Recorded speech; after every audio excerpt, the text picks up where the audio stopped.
El humor de los últimos 20 años, me atrevo a decir, es uno de los más únicos, particulares y extravagantes que existen.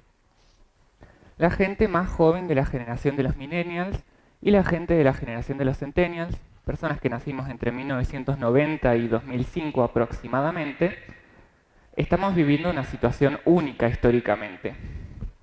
¿Por qué, entonces, estando en la cumbre del desarrollo tecnológico de las sociedades jamás existidas, teniendo infinitas cantidades de conocimiento de infinitas áreas de estudio a nuestros pies y pudiendo conectarnos con personas de casi cualquier parte del mundo de manera instantánea, encontramos memes como este graciosos?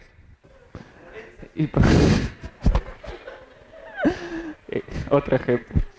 ¿Y por qué nuestro humor es tan distinto del de generaciones anteriores? Por ejemplo, presentándole la idea de la charla del profe de lengua, le presenté este meme para ponerlo en contexto y me preguntó que dónde estaba la gracia, que si era porque el gato estaba gordito o qué.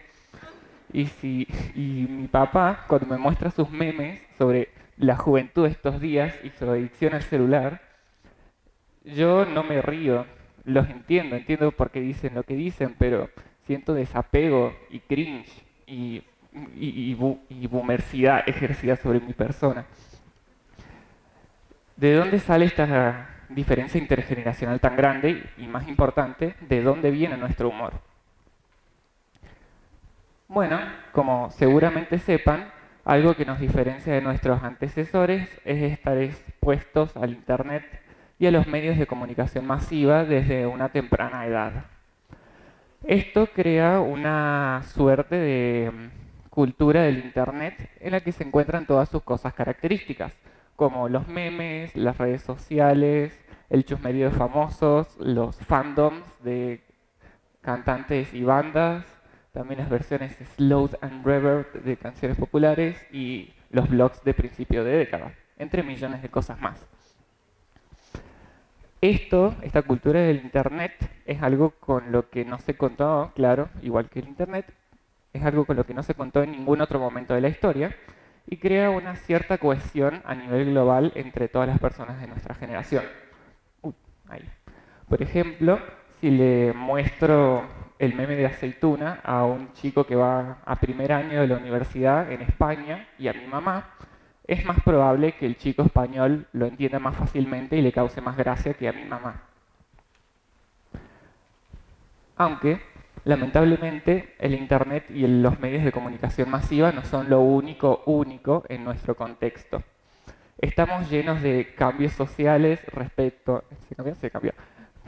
a el género, las etnias, las desigualdades sociales, los estereotipos, temas que están constantemente debatidos y con activismo social, hasta casi el hartazgo. También tenemos altas inseguridades y altas exigencias laborales, el cuestionamiento del sistema educativo, la sobrepoblación, inestabilidad política y económica que caracteriza a nosotros, los países del tercer mundo, y todos nos vamos a morir en 20 años por el calentamiento global, el cambio climático y la contaminación.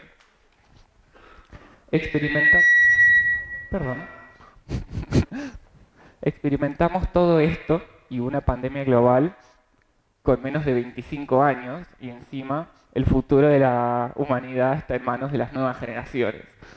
¿Qué hacer ante esto? Personalmente considero que la cultura de un grupo de personas no es únicamente su arte típico y sus costumbres y sus comidas tradicionales, sino también sus formas de pensar, sus ideologías y sus maneras de entender el mundo. Y un tema que he visto mucho al investigar sobre el humor de nuestra generación es el nihilismo. El nihilismo es una corriente filosófica del siglo XX desarrollada principalmente por un señor que se llamaba Nietzsche, que dice que la vida no tiene sentido, carece de sentido. No existen dioses, según esta filosofía, no existen dioses u otras deidades que guíen nuestro accionar. No tenemos una meta u objetivo intrínseco al que dedicarnos. La naturaleza y el universo son indistintos de nuestra existencia. No existe el destino y, como bien dice el meme de allá, todo lo que existe nace sin razón, se prolonga por debilidad y muere por casualidad. Al revés, perdón. Se prolonga por debilidad y muere por casualidad. Un claro ejemplo de nihilismo en la cultura popular actual es la serie Rick y Morty. Quienes la hayan visto seguramente entiendan el desapego y la indiferencia con los que se trata a la vida y a la existencia. Y una de sus frases más célebres refleja muy bien los puntos principales del nihilismo. En esta frase, Morty me salió súper inglés. Morty le dice a su hermana que nadie existe a propósito, nadie pertenece a ningún lado y todos nos vamos a morir. Venía a mirar la televisión. Nosotros, los jóvenes, vivimos en una cultura bastante nihilista, porque ¿qué vida puede tener sentido en un mundo que se desmorona frente a nuestros ojos y con un futuro socioeconómico incierto por sobrevivir? Afortunadamente, contamos con varias maneras, no todo es crisis y angustia existencial, y tenemos maneras para luchar contra la insignificancia de la existencia. Estas son usar unos tipos especiales de ironía, contenido absurdo y saturado, y las referencias a las épocas en las que fuimos pequeños. Procedo. Como seguramente sepan, la ironía normal se da cuando se espera una conclusión para una situación y se espera una conclusión para una situación y se da una conclusión opuesta. Por ejemplo, si me sirven un plato de pizza con ananá y yo en vez de decir, wow, me encanta la pizza con ananá, digo, wow, me encanta la pizza con ananá, con un tono burlesco y ofensivo, rompo con mi expectativa por mi gusto por la pizza con ananá y doy una conclusión opuesta a la esperada. Este tipo de humor, irónico nivel 1, es bastante boomer y se suele usar para tratar generalmente temas políticos o, como bien dije antes, de la adicción de los jóvenes al celular. Y nosotros usamos unas ironías un poco más complejas, entre ellas la postironía. Esta se destaca por tener un mensaje que primeramente parece irónico y luego resulta expresar verdaderamente las intenciones originales del meme o chiste que se está tratando. Por ejemplo, si yo publico en Twitter una foto que diga ya fui desbloqueada, bloqueada, eliminada, agregada, odiada, amada, pero jamás seré olvidada, con una foto así de Nicki Minaj escéptica al costado, como se ve ahí, va a parecer que estoy siendo irónico, que estoy publicando la foto para reírme del sentimiento de empoderamiento tras jamás ser olvidada. Sin embargo, si sigo publicando fotos similares, si digo esta frase en mis conversaciones casuales y si me pongo la foto como foto de perfil, la situación se vuelve post-irónica. Tras una primera aparente intención de burlarme del sentimiento de empoderamiento, se revela mi verdadera intención de sentirme identificado con ese sentimiento. Otro ejemplo es si, escucho una mezcla, un mashup entre una balada de Adele y una canción que sea un meme, como All Star, de la canción de Shrek. Primeramente, la canción me puede sonar bastante irónica por lo absurdas que suenan las dos canciones juntas, no tienen nada que ver.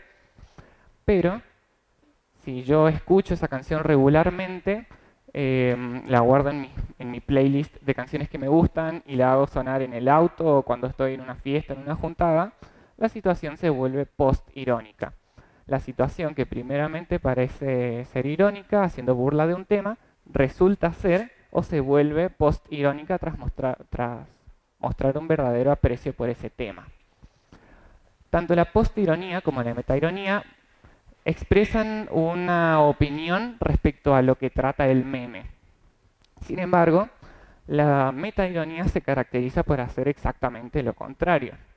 No da a entender si el autor tiene opiniones al respecto o cuáles son las opiniones al respecto de lo que se esté hablando en el meme. El ejemplo más claro que pueden encontrar de esto es el de vivimos en una sociedad. Porque, por ejemplo, si alguien publica este meme así, ¿Cuáles son sus intenciones?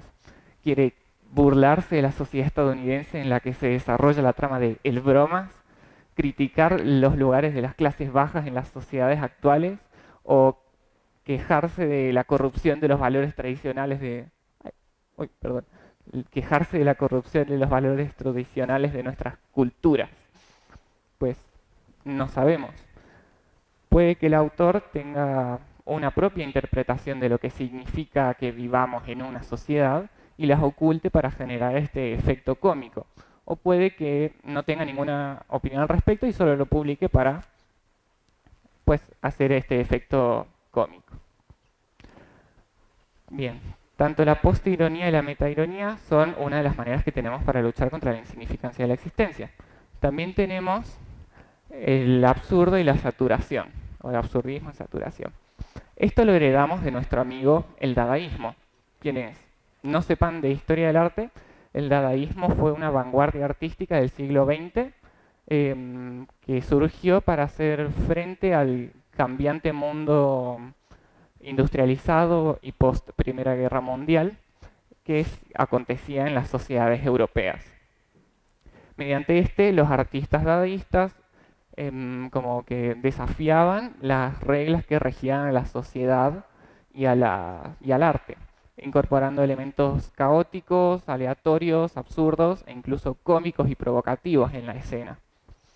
Seguramente, con el tema que estamos tratando, esto les suene familiar, porque nuestros memes funcionan de exactamente la misma manera.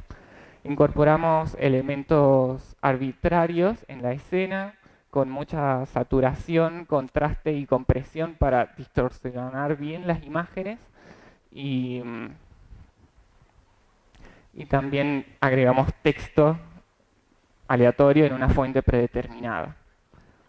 De los videos, lo que puede encontrar de características generales, todos tienen movimientos así aleatorios y rápidos, llevados a cabo por o personajes animados con propensión a hacer memes, o personas famosas con propensión a hacer memes, o objetos cotidianos como una feta de pan o una salchicha.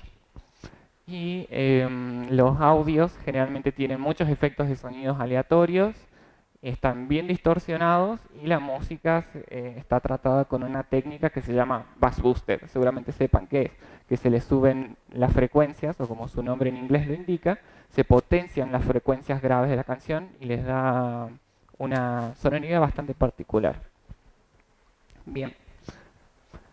El absurdismo y la saturación, y la postironía y la metaironía, son nuestras formas de lidiar contra la insignificancia de la existencia, al igual que las referencias a la cultura popular de entre 1995 y 2015.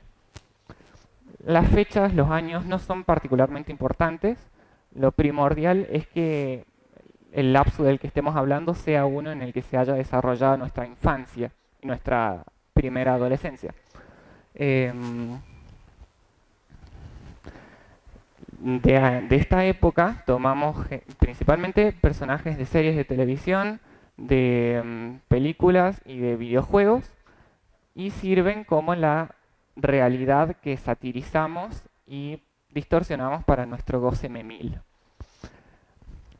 Hay muchísimos ejemplos de esto, seguramente con casi todos los memes que se encuentren tienen referencias a esta época, como los que puse ahí: Bob Esponja de 1996, los Backyardigans de 2004 o Monsters Inc. de 2001. Y también los memes que puse en las diapositivas anteriores tienen referencias a esta época. Por ejemplo, los memes de... Bueno, puse una imagen de las chicas superpoderosas, es de 1998. Puse dos memes de Shrek, son de películas de 2001 y de 2007. Tanto las referencias con estos personajes a esta época, el absurdismo y la saturación, y la postironía y la metaironía, son herramientas que utilizamos para diferenciarnos del humor de nuestras generaciones anteriores y también del humor mainstream, predecible y guionado de sitcoms y talk shows que quieren acercarse a los jóvenes sin realmente entendernos.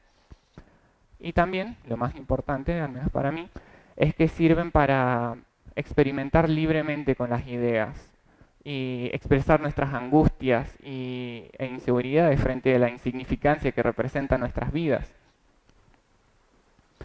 Y como lo pone una cita que saqué de un artículo que se llama Hacer frente a la guerra y a la crisis a través de memes. Uy, tengo acá, perdón. Este artículo dice: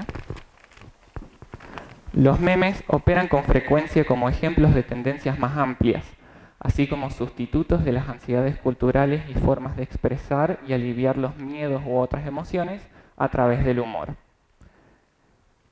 Eso, espero que con esta información puedan encontrar en sus memes del día a día, en todas las crisis existenciales y sociales que nos aquejan y cómo las resolvemos diciendo XD. Muchas gracias.